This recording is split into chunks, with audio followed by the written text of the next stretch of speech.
अब हम यहाँ पे बात करेंगे आपके मूवमेंट्स की। तो हमने जितने भी डाइट से रिलेटेड फैक्टर्स थे उनको डिस्कस कर लिया है। आपको आपकी डाइट में क्या न्यूट्रिशन रहना चाहिए, कितना न्यूट्रिशन रहना चाहिए। फिर आपकी एक्टिविटी कैसी रहनी चाहिए। फिर अपार्ट फ्रॉम दैट आपको स्ट्रेस को कैसे डील करना है, डॉन्स फिनोमेना को कैसे डील करना है। उन सारी चीज़ों के बारे में डिस्कस कर लिया है। अब एक जो नॉन ईटिंग पैटर्न है उसको हम डील कर रहे हैं। उसमें एक स्ट्रेस हमने ऑलरेडी डिस्कस किया है। अब यहाँ पे हम जो डिस्कस करने जा रहे हैं that is your effortless movement. Effortless movement अब आपकी बॉडी के लिए क्यों जरूरी हो जाता है? क्योंकि आपकी बॉडी में जो स्टोर्ड एनर्जी है इसको कहीं ना कहीं कंज्यूम करना है।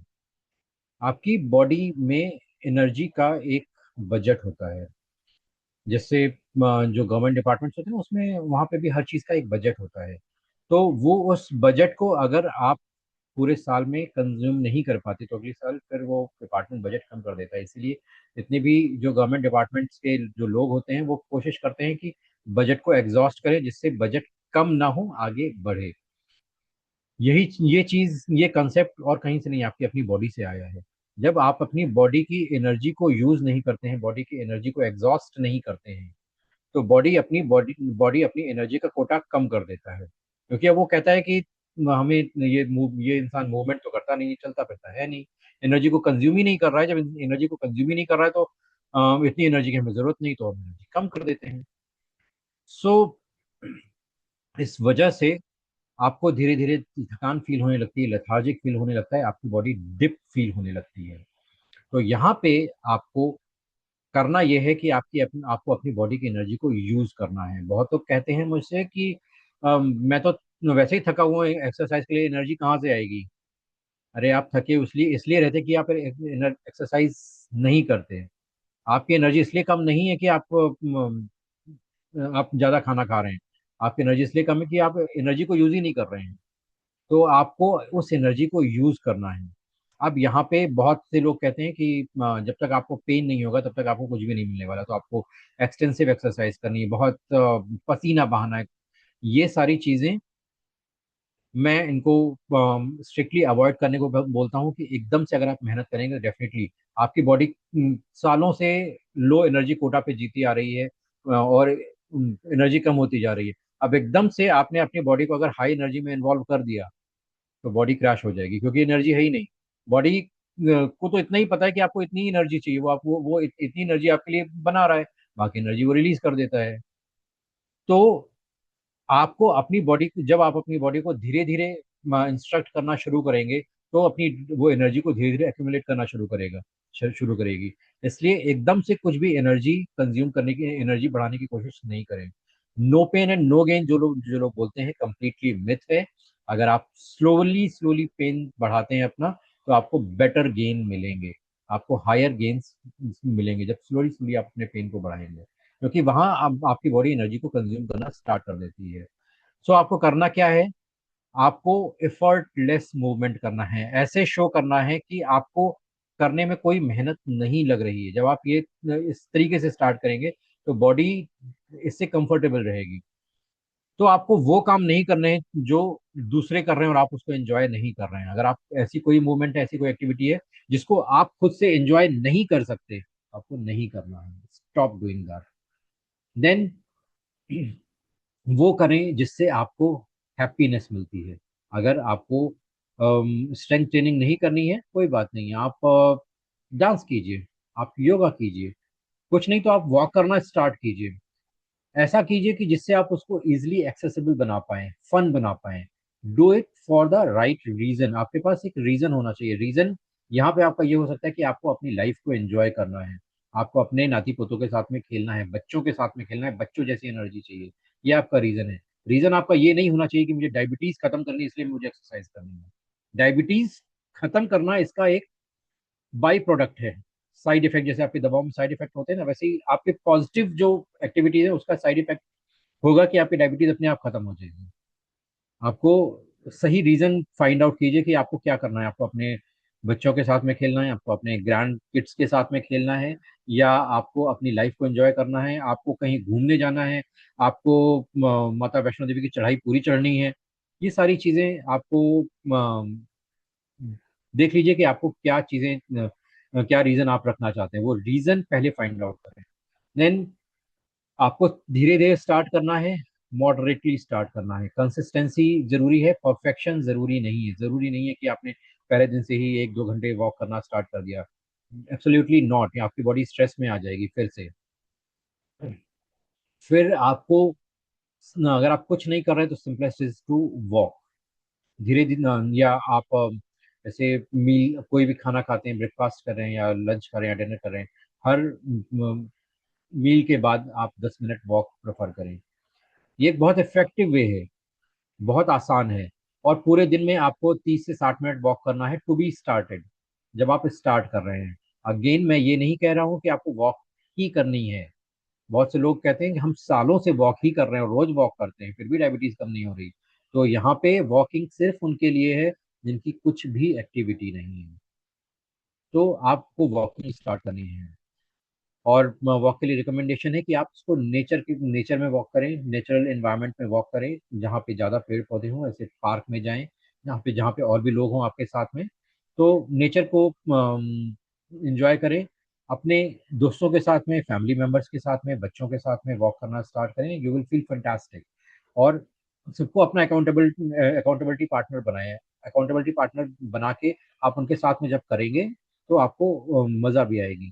Make it meditative and enjoy your me time. अगर आप अकेले कर रहे हैं तो इस तरह से करें जैसे आप मेडिटेशन कर रहे हैं। और बहुत लोगों को मैंने ऑब्जर्व किया है कि जब वो वॉक करते हैं तो उन्होंने हेडफोन पहन लिए या ईयरबड्स पहन लिए। इससे क्या होता है कि जो आपकी आपकी जो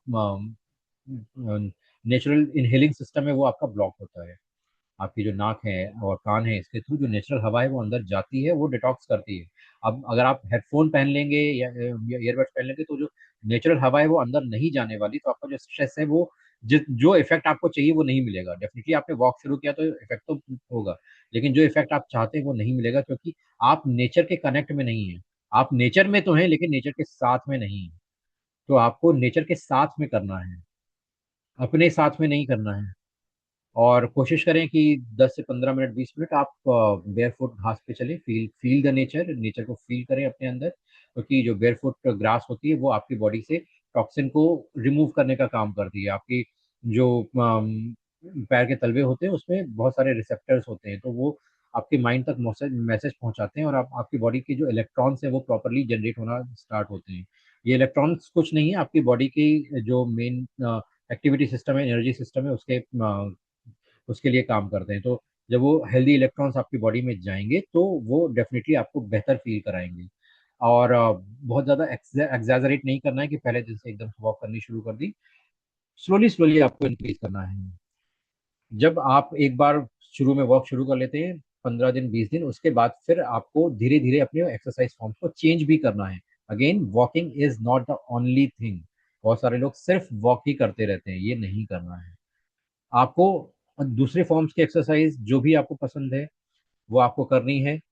और आप देखेंगे जैसे आप मसल ट्रेनिंग कर सकते हैं या योगा, डांस, पिलाटेस, एरोबिक्स, बहुत सारे फॉर्म्स हैं जो अवेलेबल हैं। और यूट्यूब पे आपको इनके वीडियोस भी मिल जाएंगे, आप फॉलो अलोंग एक्सरसाइज कर सकते हैं। आप जितनी वैरायटी करेंगे आपकी बॉडी को उतनी मजा आएगी, क्योंकि जब बॉडी के मूवमेंट में वैरायटी आती है तो नए इलेक्ट्रॉन्स बहुत तेजी से प्रोसेस करते हैं।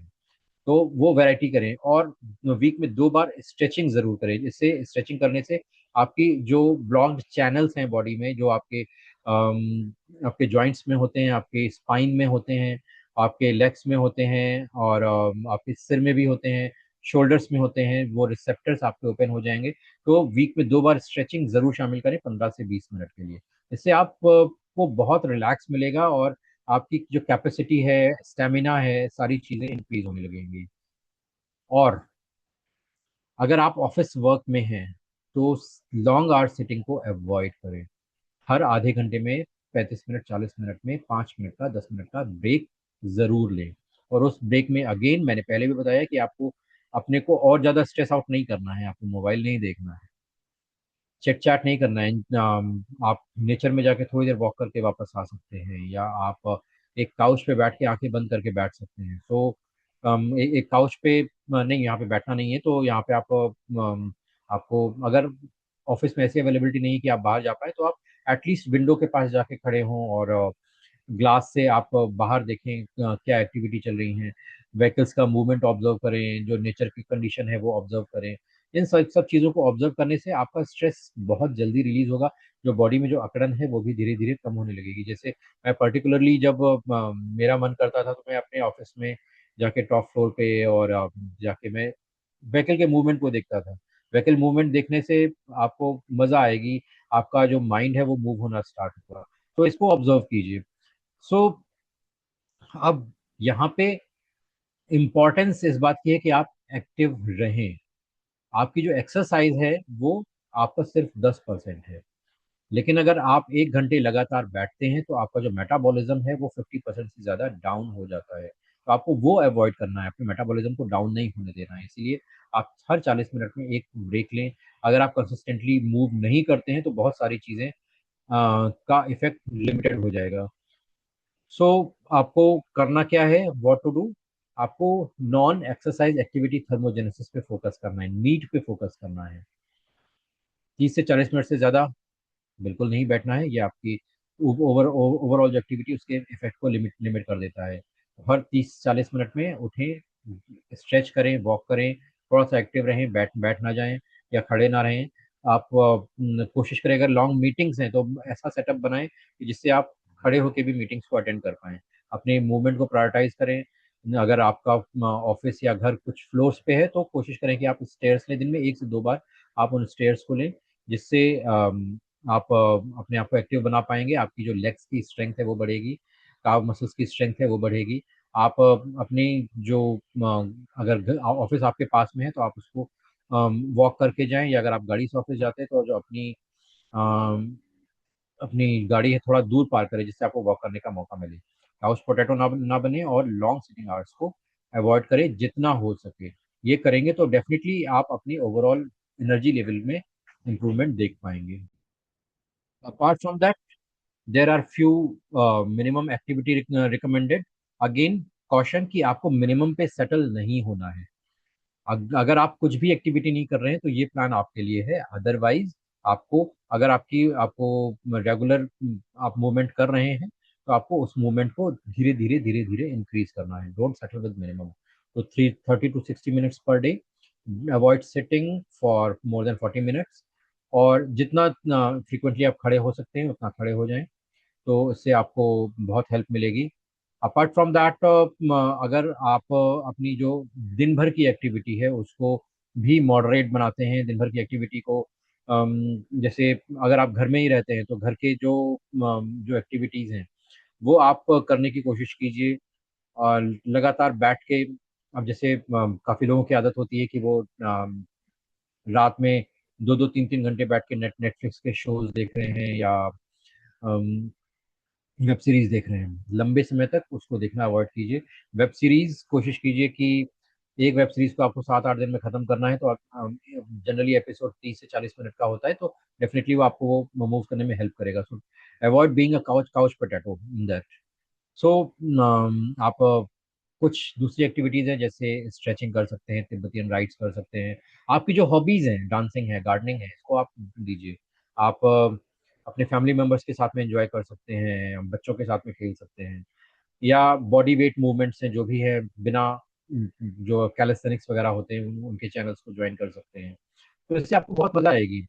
तो फाइनल थॉट ये है कि धीरे धीरे आपको स्टार्ट करना है, एकदम से स्टार्ट कुछ भी नहीं करना है। अपनी प्रोग्रेस को ट्रैक कीजिए, देखिए कि आप कैसा फील कर रहे हैं। अपने साथ का टाइम बिताइए, जो मोबाइल का टाइम है उसको कम कीजिए, अपने साथ का टाइम बढ़ाइए, अपनी जर्नी को एंजॉय कीजिए, और लगातार जो कर रहे हैं वो कीजिए। जब आप लगातार करेंगे तभी आपको बेहतर रिजल्ट मिलेंगे, अदरवाइज आपको आपके रिजल्ट डिले होंगे।